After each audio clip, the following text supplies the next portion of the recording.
అల్లాపూర్ మండల్ నాయి బ్రాహ్మణ సేవా సంఘం ఆధ్వర్యంలో ఆమరణ నిరాహార దీక్ష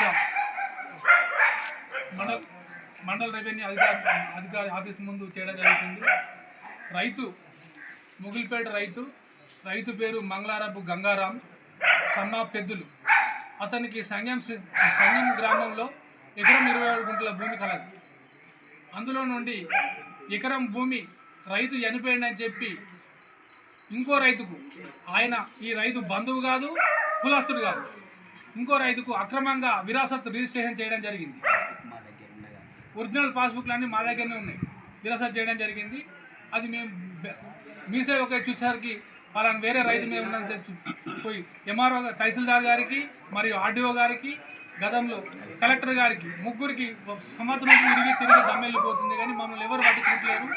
మా కనీసం మా బాధను ఎవరు అర్థం చేసుకోవట్లేదు. కాబట్టి ఈరోజు కడుపు మండి ఆమరణ నిరాహార దీక్ష కూకున్నాం. నాయి బ్రాహ్మణులం 75 సంవత్సరాలు అవుతుంది స్వాతంత్రం వచ్చి.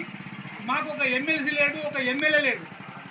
మమ్మలను కనీసం చట్టసభలో మా గురించి మాట్లాడే నాయకులు లేడు. కాబట్టి ఈ మంగళంలోకి ఎవరు లేడని చెప్పి, ఏ నాయకులు లేడు, ఒక ఎమ్మెల్యే లేడు, ఒక ఎంపీ లేడు, ఒక ఎమ్మెల్యే లేడని చెప్పి మనల్ని ఎవరు పట్టించుకుంటలేరు. అధికారులు పట్టించుకుంటలేరు, రాజకీయ పార్టీలు పట్టించుకుంటలేరు, గవర్నమెంట్ పట్టించుకుంటలేదు. కనుక మా కడుపు మండి ఈరోజు మల్లాపూర్ తహసీల్దార్ ఆఫీస్ ముందు ఆమరణ నిరాహార దీక్ష సుమారు 20 మంది ఆమరణ నిరాహార దీక్ష ఇస్తున్నాం. వెంటనే రైతు భూమి రైతుకు పేరు మీద మార్చాలి. తక్షణమే ఎవరైతే అక్రమ పట్టా చేసినారో వాళ్ళని బాధ్యులు చేస్తూ సస్పెండ్ చేసి వాళ్ళని విధుల నుంచి తొలగించాలి. నాయి బ్రాహ్మణ ఐక్యత, నాయి బ్రాహ్మణ ఐక్యత. రైతు భూమి రైతుకు వెంటనే పట్ట చేయాలి.